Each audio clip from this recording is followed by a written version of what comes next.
Damos início a mais um programa Anatomia do Poder, que leva todos os domingos ao lar dos brasileiros de todos os estados do Brasil, o que representa o poder público, privado, a imprensa, sindical, acadêmico, nas suas diversas facetas, através daquele que detém o poder. Todos nós, de alguma forma, mesmo nas relações mais simples, exercemos um certo poder. Os pais sobre os filhos, aqueles que têm um determinado negócio sobre os que estão trabalhando com ele. Vale a pena conhecer a figura do detentor do poder. E aqui eu vou ter hoje o privilégio de conversar com uma companheira de escritório há algumas dezenas de anos. Começou menina ainda a trabalhar comigo e a minha sócia há muito tempo.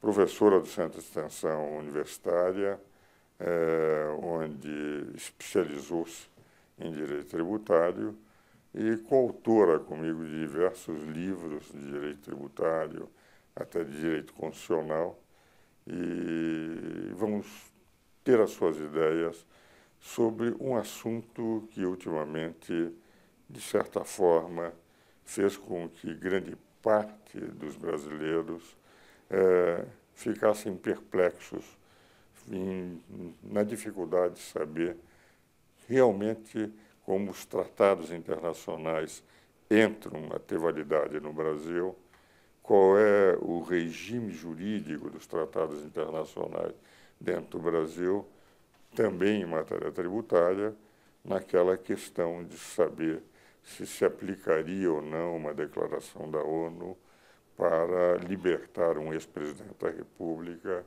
que está, no momento, prisioneiro. Foi decretada a sua prisão na Polícia Federal em Curitiba. Saber quais são as forças pelo direito brasileiro, dos tratados internacionais, e é sobre isso que eu vou conversar com a minha querida companheira e sócia de escritório, a professora Marilene Talarico Martins Rodrigues. Marilene, grande alegria de estar aqui comigo. Obrigada, e eu gostaria que já entrássemos direto a falar sobre a força dos tratados internacionais à luz dos princípios constitucionais do direito brasileiro. Então, doutor Ives, cada vez que se examina tratados internacionais ou convenções internacionais, nós temos que examinar a nossa Constituição, o nosso sistema jurídico, para saber se o tratado entrou no Brasil de forma correta. Então, no nosso sistema, quem é competente para assinar tratados é o presidente da República. Ele tem competência na qualidade de chefe de Estado para assinar tratados e convenções internacionais. Só que só isso não basta. Ele tem que assinar o tratado e encaminhar para o Congresso Nacional, que então vai examinar o tratado à luz dos princípios constitucionais e, se tiver tudo em ordem, ele vai expedir um decreto legislativo para ter validade esse tratado. Depois da assinatura do decreto legislativo, volta para o presidente da República, que vai homologar esse decreto legislativo através do decreto executivo. Esse decreto, então, vai ser publicado e aí entra no direito brasileiro só após esses três requisitos. O problema que se tem levantado maior é em relação ao parágrafo 2º do artigo 5º da Constituição e o parágrafo 3º. Então, no parágrafo 2º da Constituição, antes da emenda constitucional 45, dizia, olha, os direitos e garantias constitucionais através de tratados de direitos humanos assinados pelo presidente da República. E aí a interpretação foi, olha, se o artigo 5º está entre as garantias constitucionais, não há necessidade de passar pelo Congresso ou pelo decreto executivo. Mas aí, depois de muita discussão, inclusive no Supremo, que não entendia dessa forma, veio a emenda constitucional 45 e acrescentou o artigo 3º, dizendo que... Parágrafo 3º. O parágrafo 3º, aliás, dizendo que, a partir da assinatura, teria que ser homologado pelo Executivo. Então, acabou com esse termo.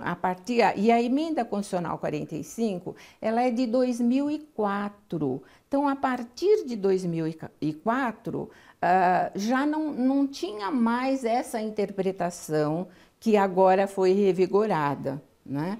Então, precisa tanto de direitos humanos, como direito tributário, como qualquer outro direito, no nosso sistema é preciso ter essa sequência. O tratado assinado pelo presidente da República na qualidade de chefe de Estado, encaminha ao Congresso Nacional, que expede o decreto legislativo e depois volta ao presidente da República para ele expedir o decreto legislativo, encaminha para a publicação, a partir do qual entra definitivamente no nosso sistema jurídico. Aliás, esse o sistema. Então, quer dizer, a emenda constitucional 45, que houve uma reformulação do sistema, inclusive judiciário, ele conseguiu arrumar esse tipo de coisa. Na minha opinião, é interessante, Marilene, tão logo promulgada a Constituição, eu e Paulo Bastos Carvalho defendemos a tese que no artigo 84 da Constituição, inciso 7, faz menção o seguinte: cabe ao presidente firmar tratados. Ora, nós entendíamos os dois, se ele firma tratados, passa a ter uma eficácia provisória até a aceitação, seria uma eficácia ad referendum do Congresso. E teria, sendo que o Congresso poderia, ad referendum, concordar ou não, senão ele não está firmando. Na verdade, ele está fazendo um protocolo para ver se o tratado vai ou não. A expressão utilizada da Constituição justificaria. Mas a tese terminou não prevalecendo. Eu e Paulo de Bastos Carvalho fomos os únicos que defendemos essa tese naquela ocasião, e a jurisprudência do Supremo, primeiro, não entra como norma constitucional, segundo, entra como lei ordinária especial. Agora, aí veio, como você apresenta muito bem, toda a tramitação é essa, vem que sobre direitos humanos só terá eficácia constitucional se for aprovada como se fosse uma emenda constitucional, com 2 votações na Câmara dos Deputados e no Senado Federal, com 3/5. Ora, na verdade, não é um tratado, o que nós estamos fazendo é uma emenda constitucional.